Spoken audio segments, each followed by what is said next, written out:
The Golden Gardens of Twilight. Welcome, dear listener, to Starlight Edit. Before we begin our story, let's take a moment together right now to arrive fully and safely in this space. Your only task for the next hour is rest. Wherever you are, allow your body to settle deeply. Feel the support beneath you, whether it's your couch or your mattress. Let your head rest heavy on the pillow. Let the dust of the world settle now. With that quiet intention, my only task is rest. We begin our journey to a place where light and darkness meet.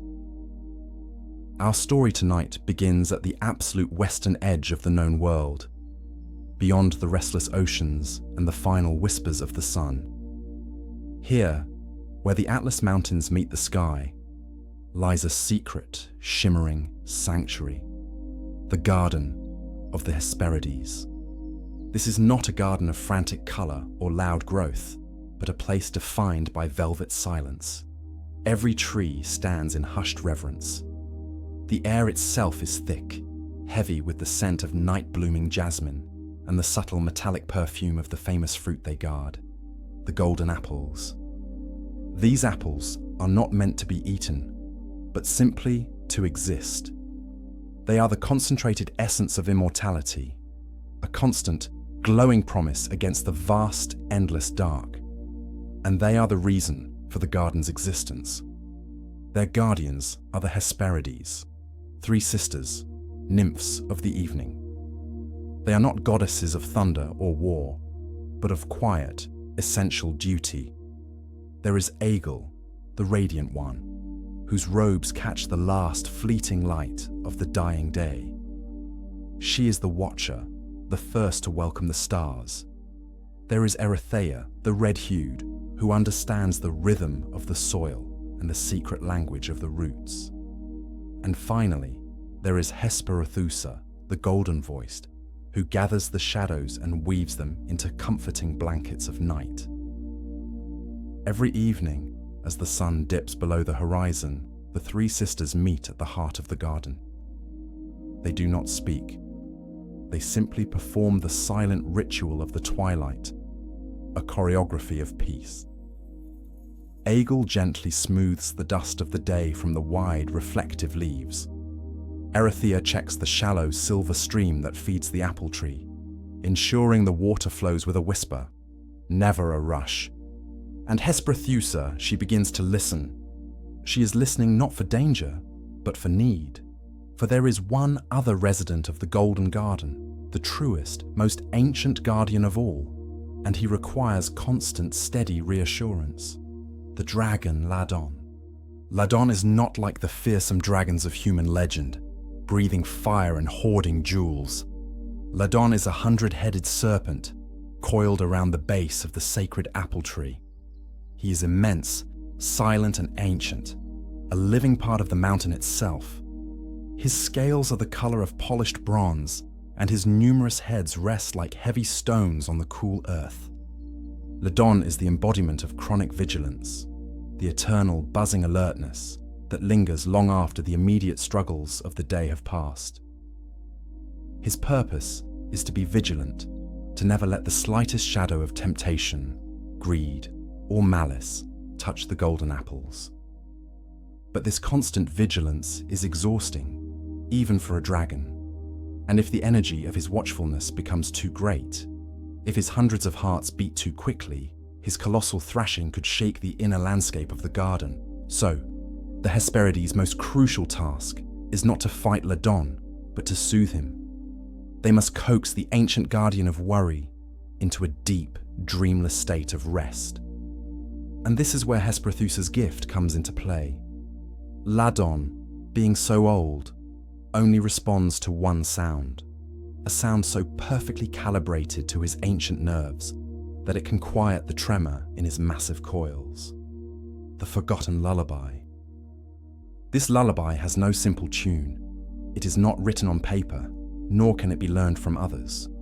It must be woven fresh every night, edited, and perfected from the sounds of the surrounding darkness. Hesperithes closes her golden eyes. She holds her hands out, palms upward and begins to draw in the quiet elements of the world outside the garden walls. First, she gathers the sound of distance. This is the furthest, softest noise, the barely perceptible sigh of the ocean where it meets the sand miles away. She takes only the gentle withdrawal of the water, the reverse of a crashing wave, the silent hush as the tide recedes. It is the sound of creating space between the worry and the self.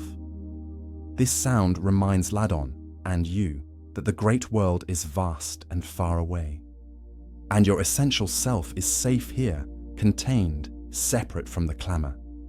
Next, Aigul, the radiant watcher, provides the sound of clarity. She plucks the faint, high-frequency ping of the first 1,000 stars appearing. It is a shimmer, a barely audible silver thread. This thread of light provides a non-judgmental awareness, weaving through the bass note, assuring Ladon that the garden is not a dark tomb, but is bathed in the clean, steady light of the heavens. Finally, Erithea, who understands the earth, provides the sound of stillness. This is the hardest sound to capture. It is the noise of everything remaining exactly where it is. The sound of a tree root deciding not to grow another inch. The sound of the deep bedrock holding fast against the pull of gravity. It is the subtle awareness of the contact between your body and the mattress, your internal anchor. Hesperithusa then gently combines these three elements: the receding tide of distance, the silver shimmer of clarity, and the unyielding quiet of stillness. She opens her mouth, and the sound that comes out is not a song as humans know it, but a gentle, resonant vibration. It sounds like a warm hum heard underwater, or the steady, slow pulse of the whole universe settling down for the night. She directs this perfect resonant sound toward Ladon. The dragon, whose hundreds of eyes had been flickering rapidly with residual agitation from the day, begins to slow. His scales, which had held the last reflected light of the sun, now absorb the deep indigo of the night. The lullaby settles over him like a heavy, comforting mist. One by one, the 100 heads drop, resting on the soft moss. His breath, which had been a low, grating rasp, becomes long and measured, like the slow opening and closing of a massive, bellows-like flower. This is the deep, steady, vagal rhythm of peace. We too are invited into this deep, essential quiet. Imagine the soft hum of Hesperithusa's lullaby settling directly over your nervous system. It is a gentle editor, smoothing the sharp edges of every deadline and releasing the small, chronic tensions that the body often holds on to without realizing.